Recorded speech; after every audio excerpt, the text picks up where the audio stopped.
Welcome to the weekend, good people of the world. I hope this message finds you truly well and joyful and that you are planning to get out there and get after it. Balance makes wellness feel like a life worth living, not a checklist to complete. This is your bFIT bonus, so let's go.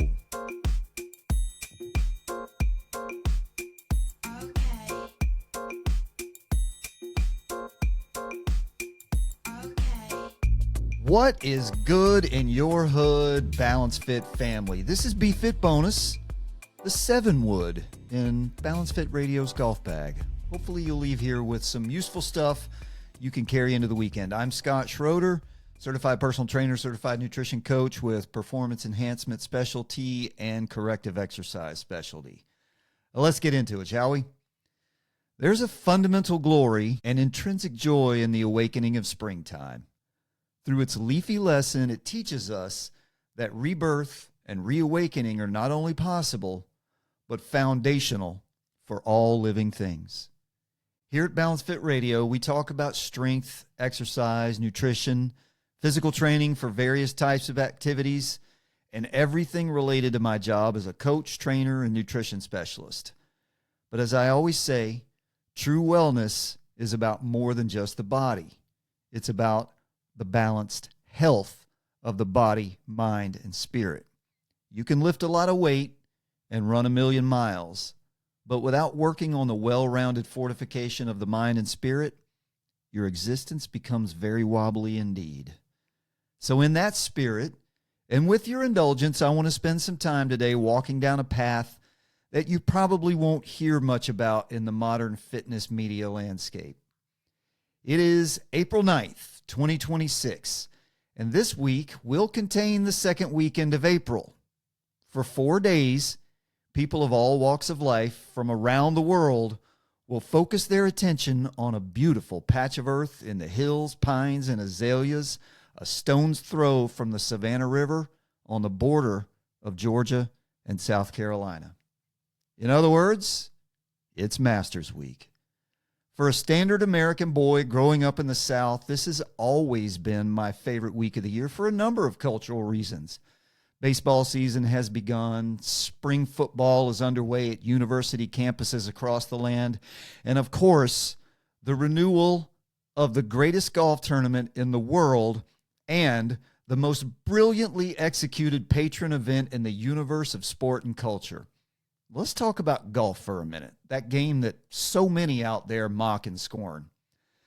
Contrary to meme culture, the game of golf is not some demonstration of elitist snobbery in which wealthy white men in questionable clothing chase a ball around for a few hours.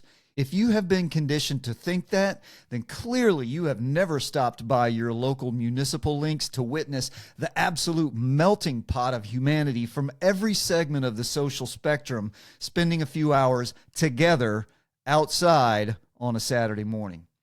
To say the game of golf is holistically elitist because of the private exclusive club factor is to say that the game of baseball or soccer is elitist because the tiniest sliver imaginable of the global population signs $100 million contracts and takes charter jets and limos to their games. To deride the game is to assign judgment to something you don't genuinely understand. As for me, no, I'm not wealthy and never have been. I dress myself appropriately in public, and like 99.999% of everyone who's ever swung a stick, I've never been a member of a private club. But I love this game of tenebrous origin, born in 100 places, refined and organized by the Scots, and given to the people of the world to enjoy and be vexed by for something like 700 years. For me and countless others, the game has always been a chance to quiet the noise of a relentless world, to be outdoors, to get together with friends and family, to challenge myself time after time to step into the elements and play the game that can't be beaten. If properly engaged, the game will teach you strategy, patience, balance, humility, grace, and humor. Maybe you look around and see a culture that could use a hell of a lot more of those qualities.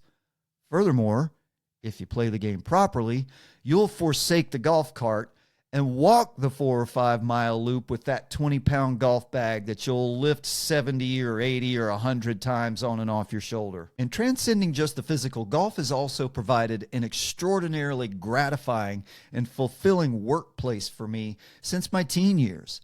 In that time, I met a number of folks who helped shape my life for the better. From the maintenance shed to the pro shop to food and bev to the range and cart barn, I've done it all. But none of those were as broadly rewarding as my 20 years in the caddy shack. I've worked every track from those elitist private clubs that so many hate without knowledge to legendary venues like Augusta National, Harbor Town, and the Ocean Course. More importantly, this job enabled me to spend hours outdoors with some amazing people from every single walk of life, including the 3 legends who opened the tournament this morning, Gary Player, Jack Nicklaus, and Tom Watson.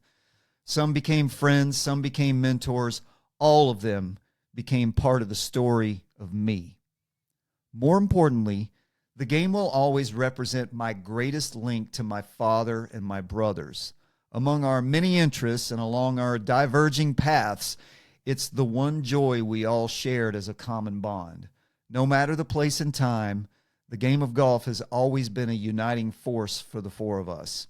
And even when our dad could no longer swing a club because of the toll of time, he'd always derive great joy from riding along and watching his boys play the game he taught us.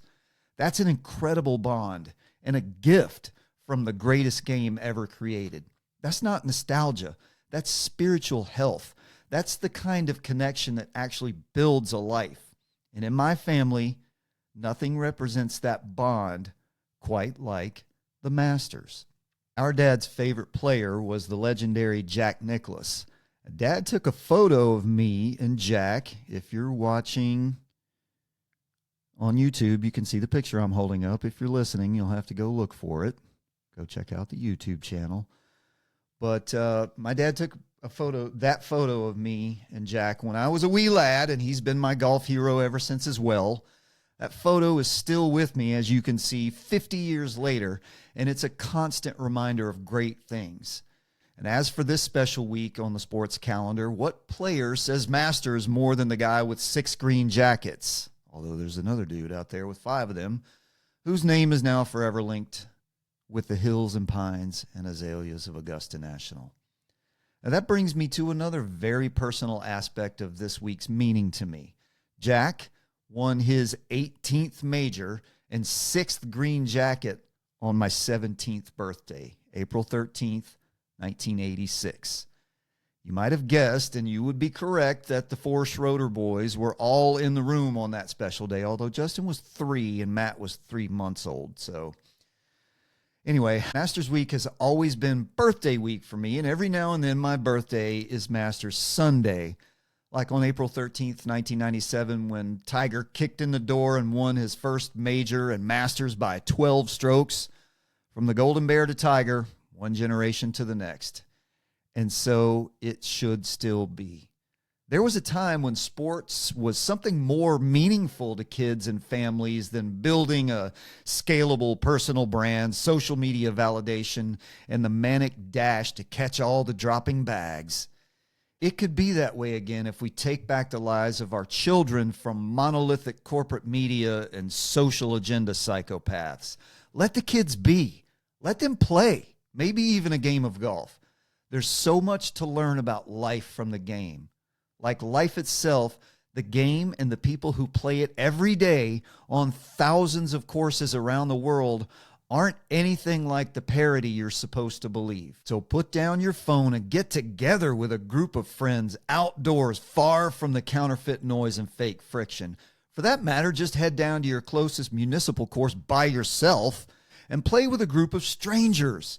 You will meet some fascinating people. You'll have real conversations. You'll learn new things, be exposed to elements of life you never knew, and make new friends. You'll get exercise, sunshine, and fresh air.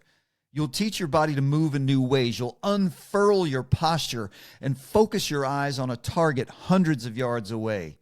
you'll be gifted the natural human blessings of movement, freeform thought and problem solving, and social bonding.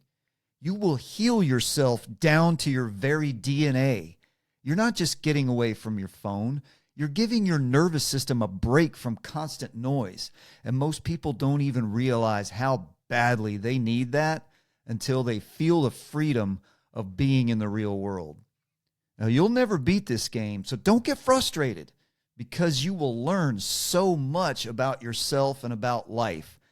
Take the humbling opportunity to put aside your ego and practice over and over, knowing that you'll fail more often than not. But just like everything else in life, when you take a shot at something that lands on target after all the work you've invested, the feeling of accomplishment is authentic and restorative. It's genuine, unlike anything you'll ever get sitting down in front of a screen. What you're really doing out there, whether you realize it or not, is training the Semper Triad. You're furthering your mission to become a self-engendering machine of perpetual effectiveness and resolve. Your body is moving, your mind is solving problems, and your spirit is reconnecting to something real in the world. Get up, get out, and play the game of life.